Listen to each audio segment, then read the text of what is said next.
बिछिया टोला ग्राम पंचायत केवाई नदी में रेत खनन। एमसीबी जिले के केल्हारी थाना क्षेत्र में एक बार फिर पुलिस कार्यप्रणाली सवालों के घेरे में है।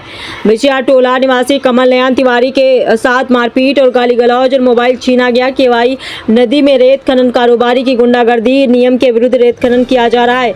घन मीटर से ज्यादा पोकलेन हाईवे ट्रैक्टर से नदी को छानी किया जा रहा है। रातों दिन अवैध रेत खनन करते युवक के द्वारा वीडियो मोबाइल बनाने पर 29 मई को मारपीट, मोबाइल छीनने और धमकी देने की घटना के बाद उसकी रिपोर्ट दर्ज नहीं की गई। आखिरकार पीड़ित ने सरगुजा रेंज पुलिस महानिरीक्षक दीपक कुमार झा से गुहार लगाई है। पीड़ित का आरोप है कि उसका मोबाइल 12 दिनों तक थाने में रखा रहा और महत्वपूर्ण सबूत भी गायब हो गए।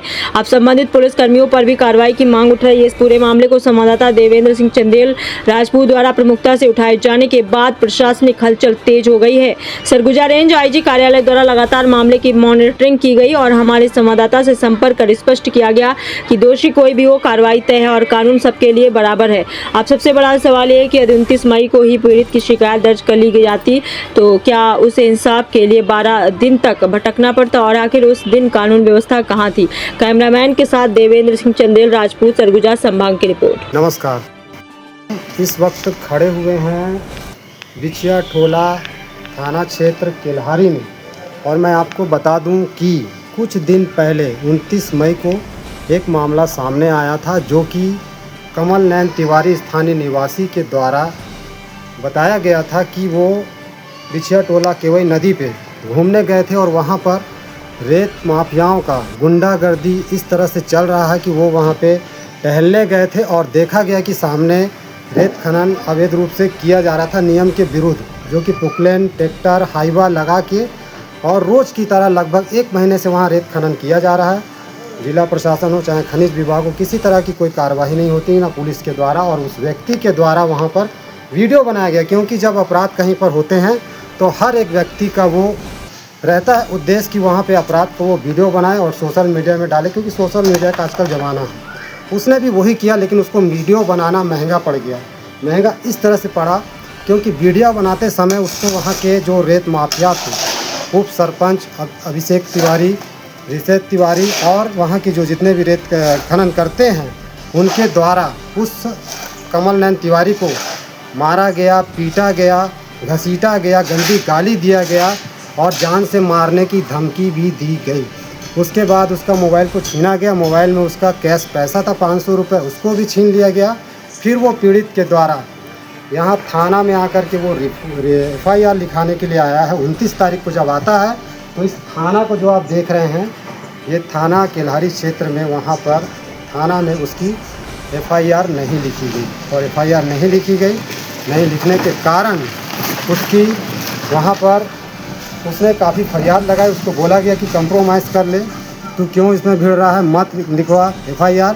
ठेकेदार भी यहाँ पर आया था और सरपंच भी आए थे, बताया गया और उसके मोबाइल को यहाँ के जो थाना प्रभारी जो यहाँ थाना में हैं, जो यहाँ पे पुलिस वाले, उनके द्वारा मोबाइल उससे छीन लिया गया, मांगा गया और बोला लाख खोला गया। खोलने के बाद जो उसमें सबूत थे जो कि रेत खनन किया जा रहा था कारोबारियों के द्वारा, फ़ोटो वीडियो थे, उसको डिलीट कर दिया गया पुलिस वाले के द्वारा, पीड़ित के द्वारा बताया गया। उसके बाद वो मोबाइल को 11 से 12 दिन तक यहाँ थाना में रखा गया क्योंकि उसके सारे काम मोबाइल के रुक गए थे, क्योंकि आजकल सब कुछ मोबाइल से ही होता है। जबकि किसी का मोबाइल रखना 11-12 दिन ये गैर कानूनी अपराध है, जबकि वो व्यक्ति अपराध भी नहीं किया था। लेकिन यहाँ जो कानून के रक्षक हैं, कानून के रक्षक ही भक्षक बन गए और सबूत को मिटाने की कोशिश की गई। अब ये देखना ये है कि जिस पुलिस वाले ने उस सबूत को मिटाया है उसके ऊपर जो यहाँ पे न्याय मांगने आते हैं, न्याय उसको मिलेगा या नहीं मिलेगा, सबसे बड़ी सोचने की बात। उसके बाद जब यहाँ पे शिकायत नहीं लिखी गई 29 तारीख को,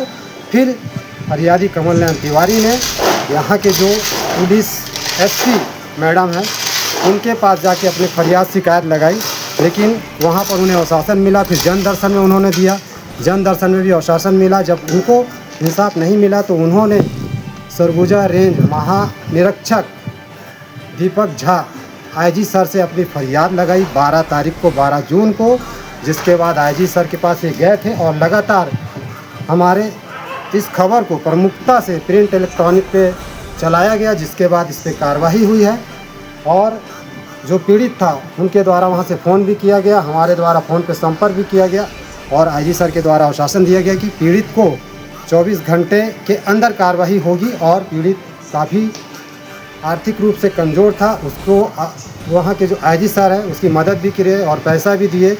और उसके बाद आने के बाद उस पर आज यहाँ पे 14 जून है, कार्रवाई के लिए पीड़ित आया है। लगातार जो सरगुजा रेंज के जो आईजी सर है उनका संपर्क पीड़ित से हुआ और हमारे द्वारा भी संपर्क किया गया और शिकायत दर्ज कराई गई। अब देखना इसमें ये है कि इसमें जो पीड़ित चाहता है उन दोषियों के ऊपर क्या कार्रवाई होती है, क्योंकि एफआईआर तो लिखा दी गई है। अब देखना ये कि उस पर कड़ी कार्रवाई होती है या सिर्फ लिपापोती होती है। और सबसे बड़ा सवाल ये होता है कि अगर ये थाने पे कोई अगर रिपोर्ट लिखाने आता है तो उनको यहाँ पे रिपोर्ट नहीं लिखी जाती है, थाना प्रभारी यहाँ पे मिलते नहीं हैं।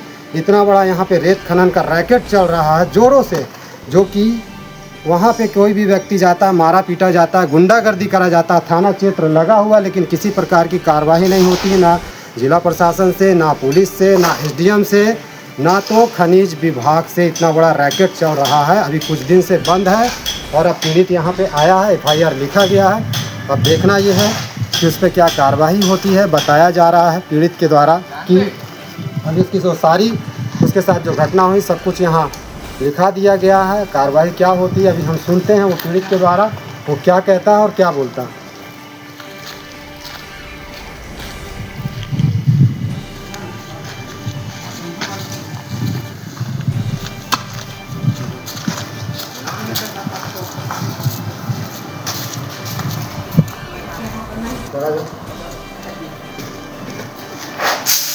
क्या हुआ था आपके साथ?